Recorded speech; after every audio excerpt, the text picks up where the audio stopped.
예, 반갑습니다. 참 좋은 밤입니다. 자, 오늘 레위기 17장 말씀입니다.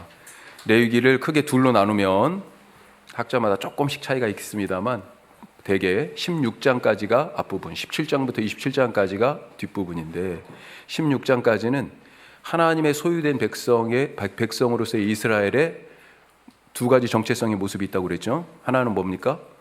제사장 나라, 또 하나는 거룩한 백성. 제사장 나라, 하나님께서 예배하는, 하나님 앞에서 예배하는, 하나님과 함께 사는 공동체예요. 자, 그래서 그게 16장까지의 말씀이다 라고 그렇게 말씀을 드렸습니다. 그래서 예배하는 법, 제사법, 예배를 인도하는 사람, 제사장, 그 다음에 누가 예배에 참여할 수 있는가, 그래서 정과 부정에 대한 그런 규례들이 쭉 16장까지 나오고요. 17장부터는 이제 후반부에 들어간다고 볼 수 있습니다. 이 후반부의 내용은 뭡니까? 거룩한, 일상에서의 거룩이에요. 거룩한 백성으로서의 삶에 대한 얘기예요. 자, 그래서 오늘 17장 그 중에 이제 시작이 되는 17장의 말씀을 읽겠는데요. 거기 내용을 잠깐 보시면 내용이 뭐 그렇게 어렵지 않습니다. 아주 간단해요. 절수도 몇 절 안 되죠. 지금 16절까지밖에 없습니다. 자, 그래서 크게 두세 가지로 이렇게 나눠볼 수 있겠는데요. 1, 2절은 다른 보통의 명령들과 같이 도입에 대한 서론의 말씀이에요. 그래서 하나님이 말씀하시는데 보통은 모세와 그리고 아론에게 이렇게 말씀하시거나, 아론도 나오는 경우가 그렇게 많지 않았어요. 지금까지는. 그런데 대부분의 모세에게 말씀하시고 아론에게나 백성들에게 전하도록 그렇게 하셨는데, 그런데 여기서는 백성들이 듣는 사람으로 등장합니다. 예. 자, 하여튼 그리고 3절에서 9절은 제가 이건 임으로 나눠본 건데 명령 1, 2, 3, 4로 그렇게 나눴습니다. 자, 명령 첫 번째는 짐승을 회막문 앞에서 잡으라 라고 하는 말씀이에요. 예, 이따 더 읽으면서 이제 말씀을 더 나눠보겠습니다만, 아무 데서나 짐승을 잡으면 안 되고 회막문에 가지고 와가지고 여호와 앞에서 이걸 잡아야 된다라고 하는 것입니다.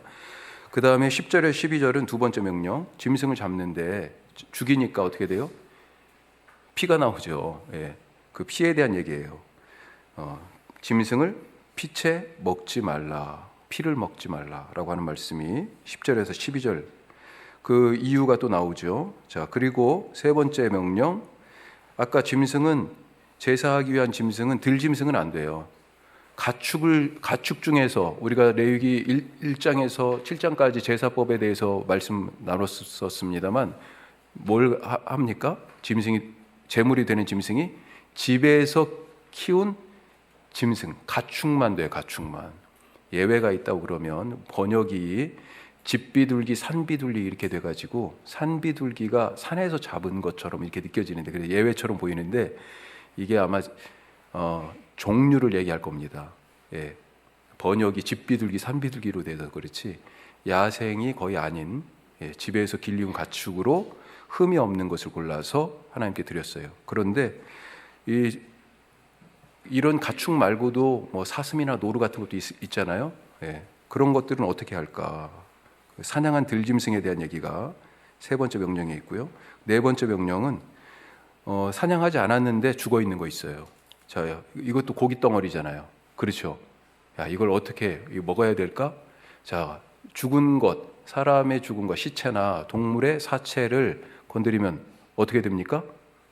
부정하게 되죠. 예, 바로 그 얘기입니다. 죽은 것을 먹으면 부정하다. 자, 다시 한번 내용을 읽고 그리고 나머지 아직 못 채운 부분들을 이제 채워보겠습니다. 크게 이런 내용으로 되어 있어요.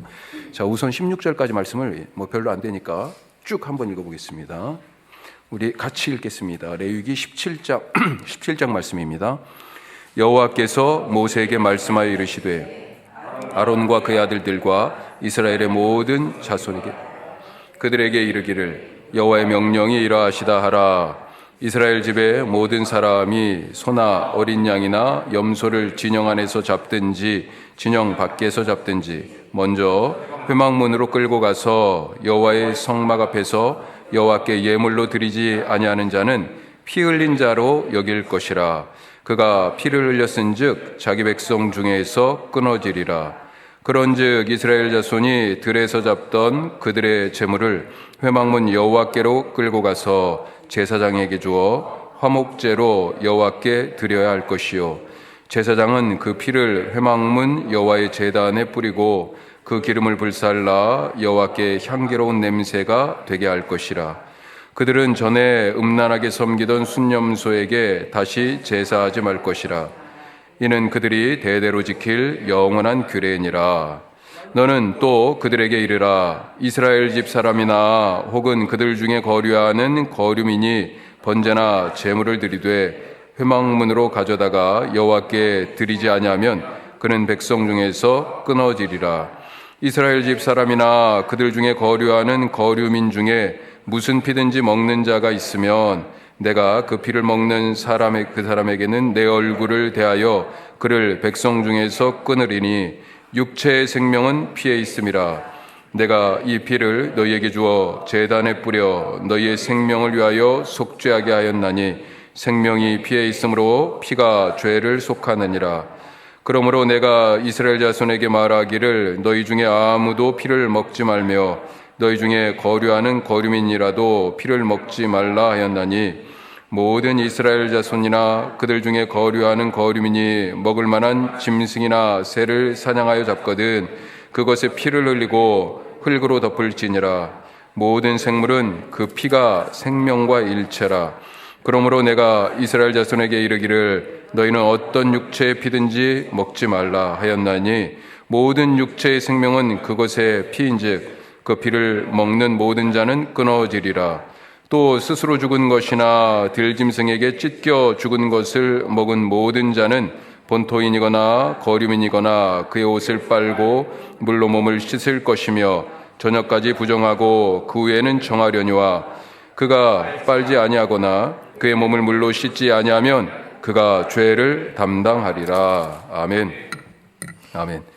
자, 이제 더 본격적으로 내용을 한번 살펴보면요. 자, 3절에서 9절 첫 번째 명령 뭡니까? 짐승을 어디에서 잡으라고요? 회막문. 예. 그러면서 말씀을 보면 전에는 어디에서 했다고 그랬어요? 돼 있습니까? 5절에 보면 그런즉 이스라엘 자손이 들에서 잡던 그들의 재물을 그랬습니다. 그러니까 성막이 만들어지기 전까지 출애굽하고 나서 출애굽이 출애굽 한 해를 원년으로 삼잖아요. 그래서 출애굽한 달을 첫째 달로 삼고 출애굽한 날을 6월절 14일, 제1년 출애굽 제1년 1월 14일 날 6월절에 저녁에 6월절 어린 양을 먹고 바로 그 밤에 탈출하지요. 그렇게 해가지고 3월 달에 시내산에 도착하고 그 다음에 성막을 다 지은 게 언제예요? 출애굽 제2년 1월 1일이에요. 그러니까 몇 달 동안 이 광야에 있을 동안에 성막은 없었습니다. 성막이 없었어요. 그때 어디에서 잡아요? 짐승을? 그냥 들에서 잡은 거죠. 이제 거기서 잡지 말라는 얘기입니다. 자, 들에서 잡던 그 재물을 이제는 어떻게 해요? 회막으로 가져와 가지고 뭘로 드립니까? 화목제로 드리라. 이 의미도 좀 이따 이제 살펴보죠. 자, 그리고 나서 7절에 보면 뭐가 나와요? 갑자기 음란하게 섬기던 숫염소에게 다시 제사하지 말라라고 하는 말씀이 나옵니다. 왜 이런 얘기가 갑자기 나왔을까? 이 짐승을 잡아먹는 이야기하고 화목제하고 연결해서 좀 이따 살펴보고요. 9절 말씀 보면 이것이 3절에 보면 1, 2절에 보면 2절에 아론과 그의 아들들과 이스라엘을 모든 자손에게 지금 해당하는 규례인데 9절에 보면 8절 9절에 보면 8절에 이스라엘 집 사람이나 혹은 그들 중에 거류하는 거류민이나, 그러니까 이 규례를 지금 이스라엘 사람들뿐만 아니라 그 안에 섞여 사는 외국인들이 있어요.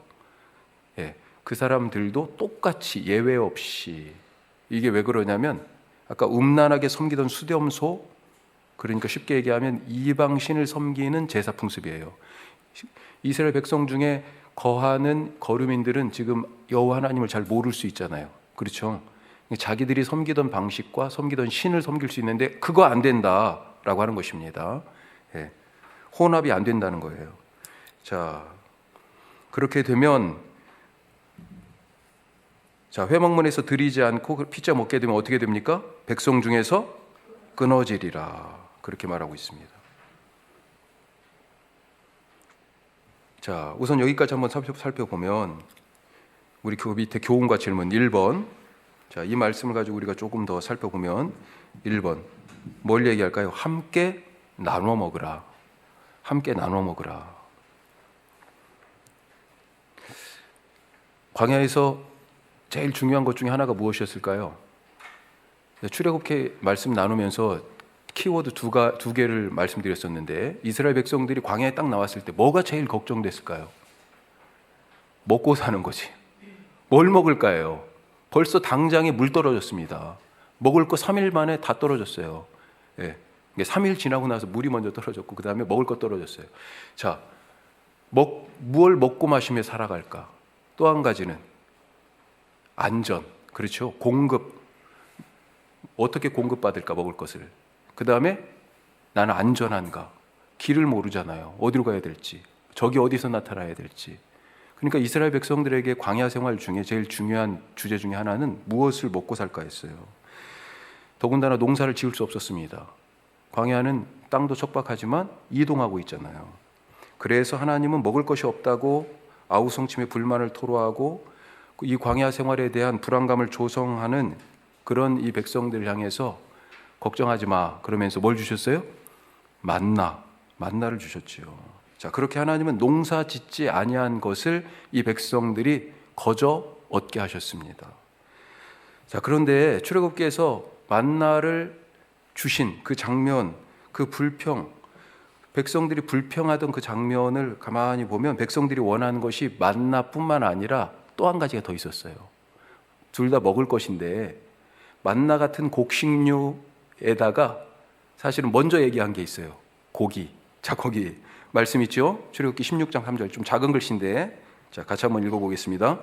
이스라엘 자손이 그들에게 이르되 우리가 애굽 땅에서 고기가마 곁에 앉아 있던 때와 떡을 배불리 먹던 때에 여호와의 손에 죽었더라면 좋았을 것을. 너희가 이 광야로 우리를 인도해내어 이 온 회중을 줄여 죽게 하는도다. 고기가마 얘기를 지금 먼저 한 겁니다. 자, 그래서 이게 출애굽기 16장이잖아요. 이 불평의 장. 그러면서 하나님이 만나 주시는데 더불어서 고기도 주십니다. 뭐요? 메추라기를 주시죠. 메추라기를. 그래서 저녁에는 메추라기가 와서 진에 덮이고 아침에는 이슬처럼 만나가 내려 덮었습니다. 그게 출애굽기 13장에 있는 말씀이에요. 자, 그런데 가만히 한번 생각해 보십시오. 이 사람들이, 이 이스라엘 백성들이 맨몸으로 탈출한 거예요? 애굽 사람들한테 가서 뭘 얻어갖고 왔어요? 귀중품을 얻어갖고 왔습니다. 그거 사실은 그동안에 400년간 일한 값이에요. 하나님이 가서 받아와라 그랬습니다. 그거 귀중한 거 가지고 오라고 그랬어요. 그거 챙겨갖고 왔고요. 또 바로가 결국은 10가지 재앙을 참 견디다 못해가지고 마지막에 그래 이제 가. 그럴 때 뭐라고 그랬냐면요, 짐승들도 다 데리고 가. 그렇게 얘기했습니다. 그리고 실제로 거기 말씀 써있죠. 12장 28절 출애굽기. 자, 뭐라고 돼 있어요? 수많은 잡족과, 자, 여기 잡족이라고 돼 있죠. 그러니까 히브리 사람들 뿐만 아니라 아브라함의 혈통적 후손뿐만 아니라 아까 거류민이라고 돼 있었잖아요. 아마 같이 노예 생활하던 그런 사람들 일부도 나온 거죠. 수많은 잡족과, 계속해서요, 양과 소와 심이 많은 가축이 그들과 함께 하였으며. 심이 많은 가축이라고 되어 있습니다. 지금 이 사람들이 먹을 게 없는 게 아니에요. 사실은 우리 고기가 막 같아서 그렇게 잘 먹었는데 그랬는데 사실 저기 옆에서 양도 울고 있고 소도 하고 있어요. 예? 배가 고프면 이렇게 데리고 나온 짐승들을 잡아먹으면 될 텐데 왜 고기가마 곁에서 그때 고기 국물도 먹고 고기도 뜯었었는데 뭐 얼마나 먹었겠어요. 그런데 왜 그런 얘기를 했을까요? 욕심 아니었을까요? 욕심. 그 출애굽기 이야기 속에 감춰져 있는 것이 욕심이지 않았을까 싶어요. 없는 게 아니었어요. 분명 백성들 중에 누구는 뭐 양이 몇 마리 있고 누구는 한두 마리밖에 없고 소유의 차이가 있을 것입니다. 그래서 만약에 이것을 마음대로 그냥 원하는 대로 배고프면 잡아먹어 특별히 규제가 없었다고 한다고 그러면 많이 가진 사람이 자기 짐승을 어제도 잡아먹고 일주일 후에도 잡아먹고 하는 거 그게 무슨 상관이겠어요? 그러면 어떻게 되겠어요? 저 사람은 한두 마리밖에 없어서 1년에 겨우 가야 한 마리도 잡아먹을까 말까 하는데 이 사람은 한 주걸로 한 번씩 소를 한 마리, 양을 한 마리씩 잡아버리면 어떻게 되겠어요? 이런 것을 전적으로 금지시키는 부분, 그런 말씀의 의미가 혹시 있는 것은 아닐까 생각해 봅니다. 사실 이 부분에 대한 연구자들의 그 주장들이 조금 엇갈려요. 우리는 지금 한글로 돼 있으니까 잘 모르는데 사용된 히브리 단어 때문에, 근데 그런 부분까지 세세하게 말씀드리긴 그렇고 둘을 다를 지금 다뤄서 얘기해 보려고 그래요. 하여튼 일반적인 식용을 지금 금지한 부분이 어느 정도 있다, 그렇게 생각해 볼 수 있습니다. 왜 그러냐면 신명기에 이런 말씀이 있습니다. 지금 이때는 광야 생활이 이제 본격적으로 막 시작하는 아직도 시작 안 된 부분이잖아요. 앞으로 40년을 더 광야 생활 해야 되는 그 광야 생활이 완전 초반부입니다. 자, 그런데 신명기는 뭐예요? 40년이 지나고 나서 가나안 땅에 들어가기 직전의 말씀이에요. 그때 신명기 12장에 어떤 말씀이 있냐? 거기 써 있죠. 자, 같이 한번 읽어보겠습니다. 그러나 내 하나님 여호와께서 내게 주신 복을 따라 각 성에서 내 마음에 원하는 대로 가축을 잡아 그 고기를 먹을 수 있나니 곧 정한 자나 부정한 자를 막론하고 노루나 사슴을 먹는 것 같이 먹으려니와. 자, 뭐라고 돼 있어요? 각 성에서 너희가 지금은 그 가나안 땅에 들어가면 분배받은 땅을 따라 가지고 여기저기 이제 멀리 흩어져 살 거 아니에요. 지금 광야에서는요 성막 주변에 지금 완전히 밀집해서 모여 삽니다. 그런데 가나안 땅에 가면 다 흩어져서 살아요. 가나안 땅 여기저기에. 하나님이 택하신 곳, 그때 당시에는 처음에는 성막이 있던 곳, 나중에 다윗 시대에는 이제 성전이 생기는 곳, 그렇죠? 거기까지 오려니까 이거 쉬운 일이 아니죠. 그러면 고기를 언제 먹어? 못 먹는 거죠. 못 먹어. 그리고 여기 지금 완화된 새로운 규정을 가나안 땅에 갔을 때 너희가 거하는 각 성에서 배고플 때 먹고 싶을 때 잡아 먹어도 돼 라고 새로운 규정을 얘기합니다.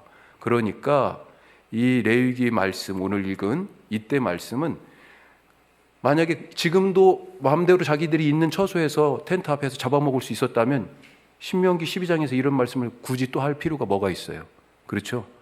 아마 그래서 모두가 다 성막으로 왔어야 되겠다. 이 레위기 시대에는 그렇게 생각해 볼 수 있습니다. 자, 그러면 중요한 거 그거죠. 왜 모든 짐승을 이 회막문 앞으로 끌고 와서 여호와 앞에서 잡으라고 그랬을까?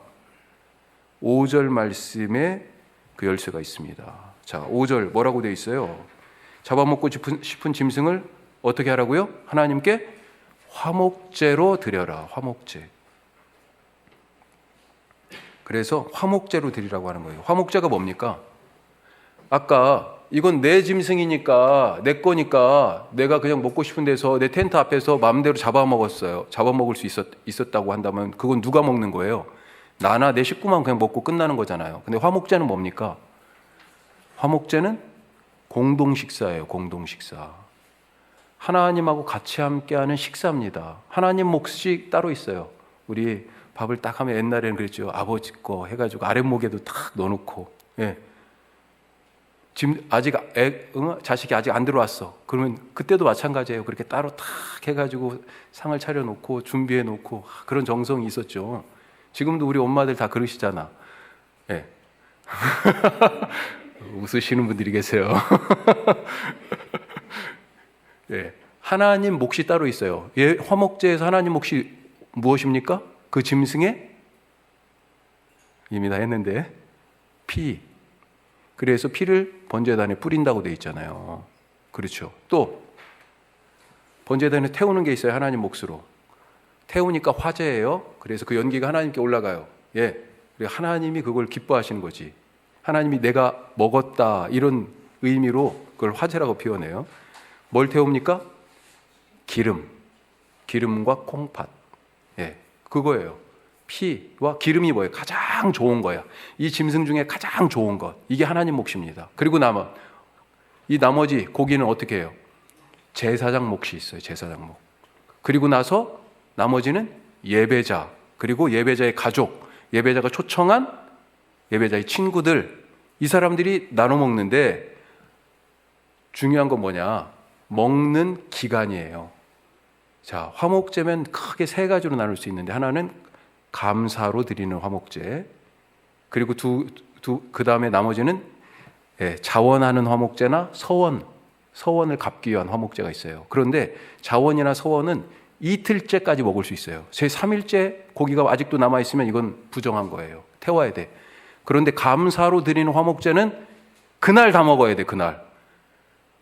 그러니까 양이든지 소든지 한 마리 잡았어요. 그러면 이것을 먹을 만큼의 사람이, 그날 다 먹을 만큼의 사람이 와야지. 안 그러면 그날 넘어가면요, 아무 소용 없어요. 못 먹어요. 부정한 겁니다. 다 태워야 돼요. 그러니 짐승 한 마리를 잡으면 아무리 내가 많이 먹고 싶어도 먹을 양이 있잖아요. 그렇죠? 여럿이 같이 와가지고 사실은 하나님부터 제사장, 그리고 내 가족, 친구들, 친척들, 심지어 지나가는 사람도 불렀을지 모르겠어요. 같이 함께 먹는 그런 일이 벌어진다는 거죠. 자, 그런데 아무 데서나 내 것이니까 아무 데서나 잡아먹으면 어떻게 돼요? 나만 먹고 땡인 거예요. 화목제다, 이것은. 화목제로 짐승을 잡아서 같이 나눠 먹어라.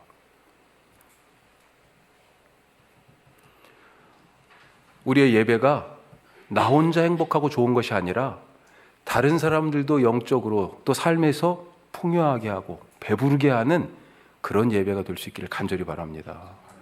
사람들이 한국 기독교인들을 향해서 이렇게 손가락질을 하는 이유 중에 하나가 뭐예요? 자기들만 복 이렇게 얘기한다는 거 아니에요. 그렇죠? 우리가 한번 잘 생각해야 됩니다. 교회가 여기에 지금 우리가 자리 잡고 있는 것이 이 지역사회에 얼마만큼 유익이 되는가. 예. 늘 부담스러운 숙제예요. 너무, 아마 이 부분에 대해서 점수를 매기면 우리 진짜 거의 10점도 못 넘어갈 것 같아요. 아직도 부끄럽고 우리가 더 힘써야 될 부분이죠. 하여튼 지역사회와 더 많이 접촉하고 어떻게 하면 이 지역사회 속에서 저 교회 때문에 우리가 행복하다, 이렇게 얘기할 수 있는, 우리가 예배를 잘 드리기 때문에 곁에 있는 사람들도 더불어 먹고 덕을 보는 그런 예배, 그런 신앙이 됐으면 좋겠습니다. 자, 두 번째. 자, 이 내용을 보니까 지금 어떻습니까? 이 짐승을 지금 먹는 거에 대해서 얘기하고 있어요. 누구에게 드려요? 여호와께.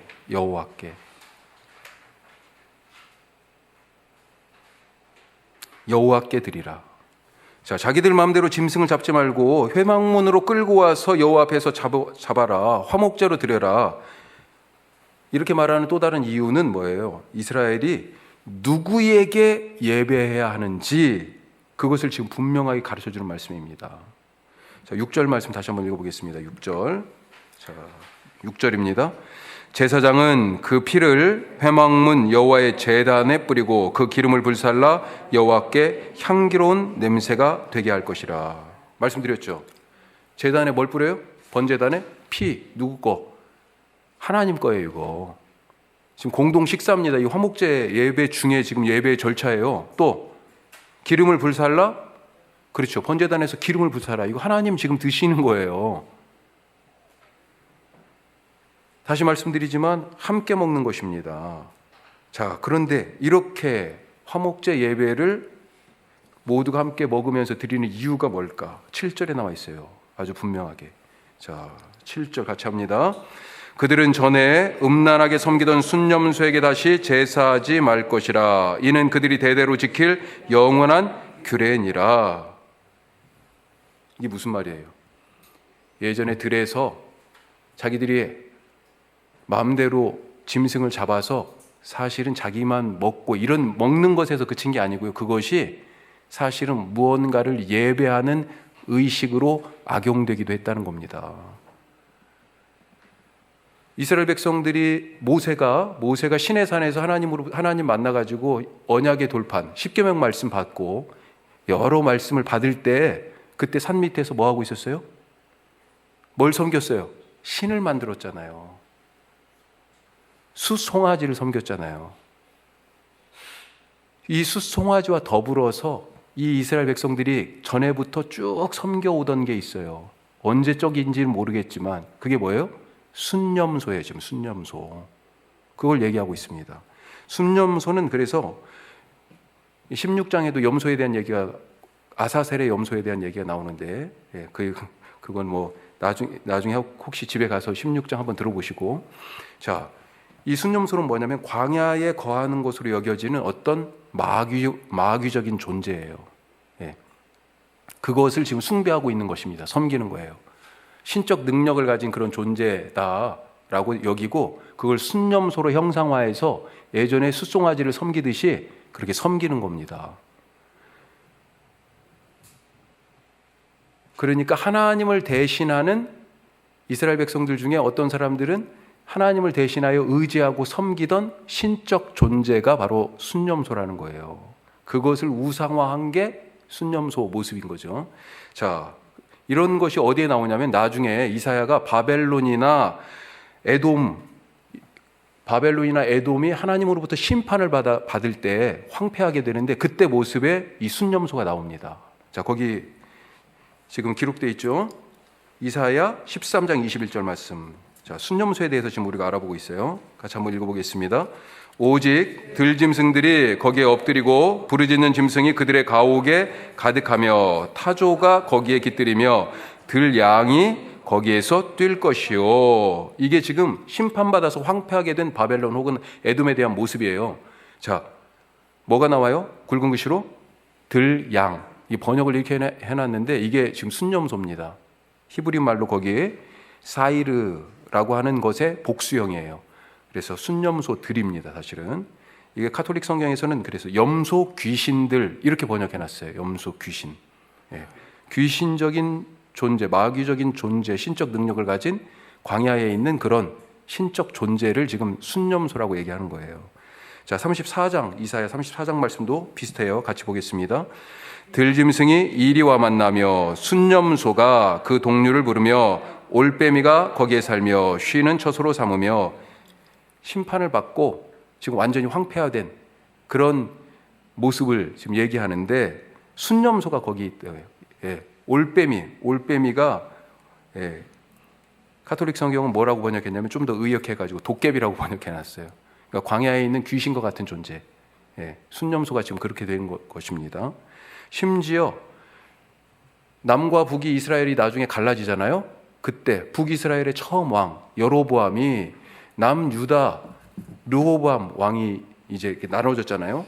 그런데 남유다에 예루살렘이 있잖아요. 솔로몬이 지어놓은 성전이 있고 이 백성들은 어디로 예배하러 가야 돼? 그때까지 이제 성전은 예루살렘에 있는 성전 하나밖에 없었으니까요. 아니 지금 나라가 남북으로 갈렸는데 이 북쪽에 있는 10지파 사람들이 예배 드린다고 남쪽으로 가봐. 자기의 통치가 흔들릴 거 아니에요. 그래서 못 가게 하죠. 그러려니까 예배하는 장소를 만듭니다. 아래쪽에 베델에 그리고 북쪽에 단에 예배하는 처소를 만드는데 여기서 우리 땅에서 예배하면 돼. 예루살렘까지 안 가도 돼. 그런데 이 단과 베델에 만든 제단 위에 뭘 만들어놔요? 송아지를 만들어놔요. 그때 순념소에게도 나옵니다. 자, 거기 역대하 11장 말씀 같이 읽어보죠. 여로보암이 여러 산당과 순염소 우상과 자기가 만든 송아지 우상을 위하여 친히 제사장들을 세움이라. 제사장도 마음대로 세우고 숫송아지 그 다음에 순염소 오래전부터 계속 숫송아지와 더불어서 광야에 있는 하나님과 비견할 만한 어떤 그런 신적 힘을 가진 마귀 같은 존재로서의 순념소를 지금 딱 또 만들어 놓은 거예요. 그리고 야 이거 섬기면 돼 지금 그런 거죠. 그런 일이 지금 이미 성막을 처음 막 지었을 이때 이스라엘 백성들 중에서도 이런 숭배가 있었다는 것입니다. 그래서 너희들이 전에 음란하게 섬기던, 전에라고 돼 있어요. 그렇게 숫송아지 섬기듯이 전에 음란하게 섬기던 그 순념소 이제 섬기지 말고 여호와의 회막에 짐승을 가지고 와서 누구를 섬겨요?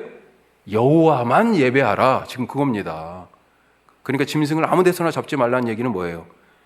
회막에 와서 여호와 앞에서만 잡으라는 얘기는 여호와만 섬기라는 얘기예요. 예. 자, 여기서 중요한 것이 뭐예요? 그러니까 예배의 형태는 똑같아. 순념소를 섬기든지 여호와를 섬기든지 짐승을 잡아서 거의 비슷해요. 형태가. 중요한 게 뭡니까? 예배의 대상이네요. 예배의 대상. 예배의 대상이 중요합니다. 누구에게 예배하느냐. 우리가 열심히 살아가고 있어요. 오늘 우리 선거 끝났죠. 결과 어떻게 됐는지 전 지금 모르겠는데 엄청 궁금해요. 그런데 무엇을 위하여 그렇게 열심히 살아요? 그렇게 막 쫓아다니면서 심지어 땅바닥에 절을 하면서 모르는 사람들 찾아가서 손을 붙잡고 지향하는 목표와 가치가 다르잖아요. 후보들끼리. 그렇죠? 우리는 어떻습니까? 살아가면서 다른 사람들하고 살아가는 방식은 비슷할지 모르겠어요. 똑같이 학교, 똑같이 직장, 똑같이 가정, 비슷한 모습들이죠. 하지만 목적이 무엇이냐? 우리가 섬기는 대상이 누구냐? 우리가 예배하는 그분이 누구냐? 이것이 그 사람의 인생을 좌우한다. 잊지 마시기 바랍니다. 자, 세 번째 말씀 들어가기 전에 자, 거기 내용을 앞에 다시 보면 10절에서 12절 두 번째 명령. 자, 뭐라고 되어 있습니까? 피채 먹지 말라, 피를 먹지 말라 이렇게 되어 있는 거죠. 그 이유가 있습니다. 두 가지. 자, 이유가 뭐라고 되어 있습니까? 육체의 생명이 피에 있다. 또 피가 죄를 속하기 때문이다 라고 두 가지 명령을 얘기합니다. 그래서 피를 먹지 말라고 얘기해요. 자, 그런 점에서 3번. 자, 뭘 존중하라고요? 생명을 존중하라. 그렇죠. 생명을. 피를 먹는다는 것은 뭐예요? 생명을 존중하지 않는 거예요. 이 명령을 어기고 피를 먹는 자는 어떻게 돼요? 백성 중에서 끊어집니다. 자, 왜 피를 먹지 말라고 그랬다고요? 두 가지 이유 찾으셨죠? 11절 다시 한번 읽어보겠습니다. 11절 육체의 생명은 피에 있음이라. 내가 이 피를 너희에게 주어 제단에 뿌려 너희의 생명을 위하여 속죄하게 하였나니 생명이 피에 있으므로 피가 죄를 속하느니라. 아멘. 이 레위기 17장 11절 말씀 동그라미 딱 쳐놓고, 이건 히브리서에서도 그렇고 신약에서도 많이 인용되는 말씀입니다. 아주 중요한 암송 구절이에요. 자, 생명이 피에 있다 그랬어요. 그래서 피를 먹는다는 것은 뭐예요? 생명을 먹는다는 겁니다. 피를 흘리게 한다는 건 뭐예요? 그렇죠. 생명을 죽인다는 얘기잖아요. 자, 그런데 이 생명이 누구 겁니까? 생명이 하나님 거잖아요. 하나님 거. 생명의 주인은 하나님이시잖아요. 그래서 화목제에서 피를 제단에 번제단에 뿌리는 방식으로 하나님이 내 거야, 하나님 거라고 지금 얘기하는 것입니다. 그렇게 하나님께 드렸어요. 그런데 하나님 것인 이 피, 이 생명을 먹는다라고 하는 것은 사람이 다른 사람이나 다른 생물체들의 생명을 자기가 좌우한다, 주인 노릇한다는 거잖아요. 이거 하나님 자리에 올라가는 겁니다. 하나님 것을 자기가 먹는 거예요. 선악과 이야기가 비슷하지 않아요? 그렇죠? 예. 그럼 비슷한 부분이 있어요. 자기가 그 생명의 주인 노릇을 하니까 하나님에 대한 반역이에요. 이 피채 먹지 말라는 말씀은 사실은 어디에서 나오냐면, 어디서부터 시작되냐면 노아 홍수 다음에 바로 시작합니다. 그 전까지는 고기를 먹으라는 명령이 없었어요. 그런데 홍수 후에 나와서 노아에게 생육하고 번성하고 땅에 충만하라 말씀 딱 하고 나서 바로 창세기 9장 3절부터 6절까지 육식을 허용합니다. 허용하는데 조건이 있어요. 피를 먹지 않는 조건으로. 자, 거기 써 있습니다. 한번 읽어보겠습니다. 같이 해요. 모든 산 동물은 너희의 먹을 것이 될지라 채소같이 내가 이것을 다 너희에게 주노라. 그러나 고기를 그 생명되는 빛에 먹지 말 것이니라. 내가 반드시 너희의 피 곧 너희의 생명의 피를 찾으리니 짐승이면 그 짐승에게서 사람이나 사람의 형제면 그에게서 그의 생명을 찾으리라.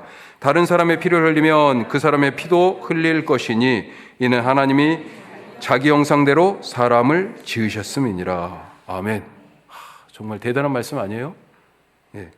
생명이 하나님의 것이니까 피를 흘려 생명을 자기 맘대로 해야 한 그 사람의 피를, 그 생명을 하나님이 찾으신다 말씀합니다. 예.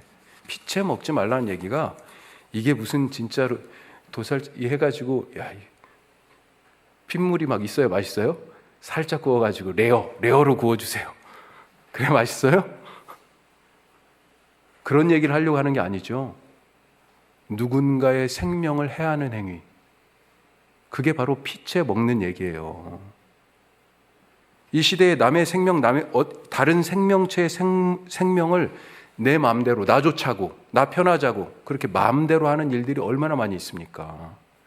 뭐 전쟁뿐만 아니라 남의 생명을 죽이는 모든 다양한 형태의 폭력, 그게 물리적 폭력이든지 언어, 이런 말의 폭력이든지 직장에서, 그 다음에 가정에서, 학교에서 막 왕따를 시키고 그런 일들이 막 계속 문제가 되잖아요. 이게 다 뭐예요? 다 생명을 죽이는 일 아니에요. 예. 심지어는 아주 더 엄격하게 얘기하면 우리가 쓰레기를 조금 더 많이 버리는 것도 뭐예요? 사실은 생명을 죽이는 일이 될 수도 있지 않습니까? 예. 이런 게 피째 먹는 일이에요.